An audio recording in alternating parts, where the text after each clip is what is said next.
Anong meron kapag Friday? Friday! Yay!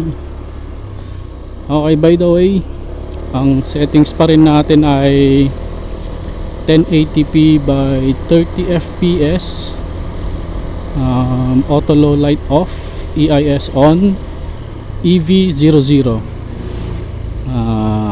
external microphone.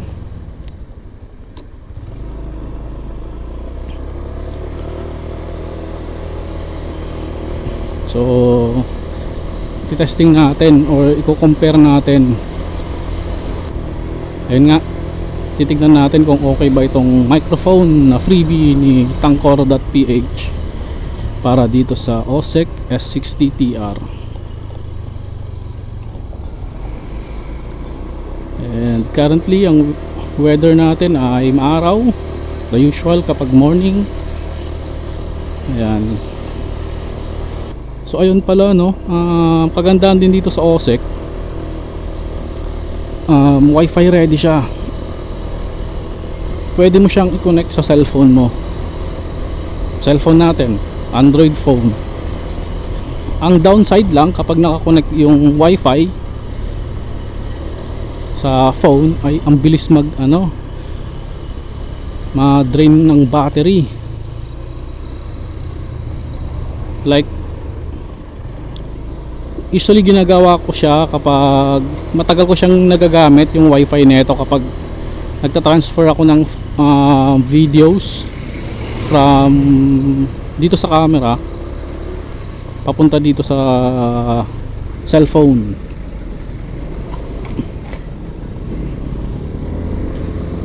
Ang tawag dito, the usual na length in terms of gigabyte or megabyte ay every 4 gigabyte na puputol yung video. So continuous naman yung shooting, pero in every 4 gigabyte mapuputol siya and then magre-record ulit. Yun yung napansin ko for the last 3 days, kasi pang 4 days natin dahil walang pasok ng Monday. So ayun nga, so kapag nagta-transfer ako ng file using Wi-Fi, yung 4 gigabyte na yon, kapag na-transfer siya sa phone ko, halos ma-drain yung battery. Isang file pa lang yun, isang video pa lang yun. Hindi ko pa sinubukan na multiple transferring from camera to phone. Pa isa-isa lang ang ginagawa ko. Pero yun nga, mabilis siyang ma-drain. Siguro kapag gagawin mo yon, kapag madami kang ita-transfer, kunwari nag long ride ka tapos marami kang videos, siyempre per videos mo 4 gigabyte agad yon. So ang masasuggest ko lang is tanggalin mo yung battery, and then not sure kung goods yun, good na idea yon, pero ang naisip ko is tatanggalin ko yung battery, tatanggalin natin yung battery and then charge lang natin yung phone, kasi mag-o-open pa din naman siya kahit walang battery, basta direct siya sa power supply. Tingin ko gagana yon.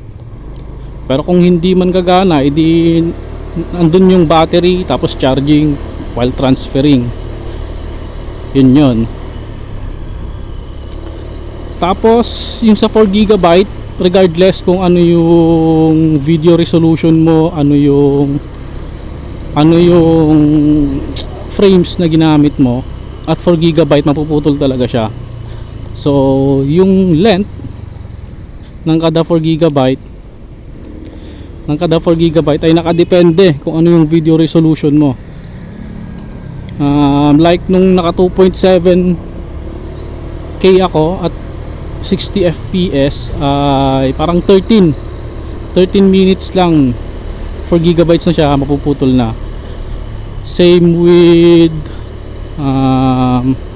hindi, nung nag 1080p ako na 60 fps, parang nasa 17 minutes yata yung total length ng video. And then kahapon nag 1080p ako na 30 fps ay umabot ng 20 minutes yung video. And hoping maganda tong audio record natin.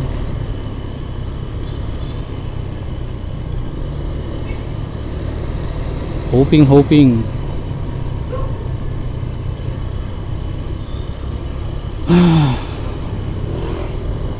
Ang sarap ng pakiramdam kapag Friday na, kapag papunta pa lang sa trabaho. Siyempre iba na kapag nasa trabaho ka na kahit Friday.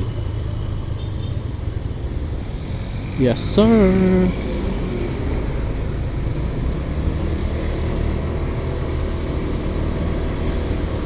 So ito yung usual route ko pagpapasok sa trabaho. Uy. So ayun, nandito na tayo sa, ay hinaan ko nga lang pala yung boses ko. Ito kasi yung usual na boses ko kapag ano eh, kapag ay hindi ko sure kung ito yung usual na busis tuloy, Ilocano, busis. Ito yung usual na boses ko kapag nag-uusap kami sa intercom. Pero susubukan lang natin yung ganito kahina, tapos merong noise sa paligid. Okay, susubukan natin ngayon yung medyo mabilis para malaman natin yung sa wind noise, kasi pakiramdam ko hindi sapat yung pag-testing ko sa harap na electric fan lang kahapon compared sa wind noise na nandito sa kalsada while driving. Kasi iba-iba ingay ito eh, may motor, may sasakyan, may hangin, so may ibang noise to, background noise.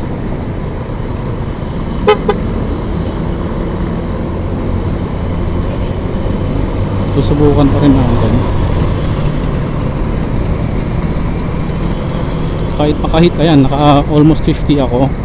Sa ganung speed medyo malakas na rin yung hangin eh. Pero sana magkaroon tayo ng chance na makapag 60. Pero negative dito sa EDSA kasi madaming nakasasakyan. Siguro hanggang 50 lang to, 55 gano'n. Doon talaga natin malalaman kung okay yung camera ay yung audio kapag nakapag 60 to 70 tayo hanggang 80, kasi iba na talaga yun, iba na talaga yung hangin nun, iba na yung wind noise.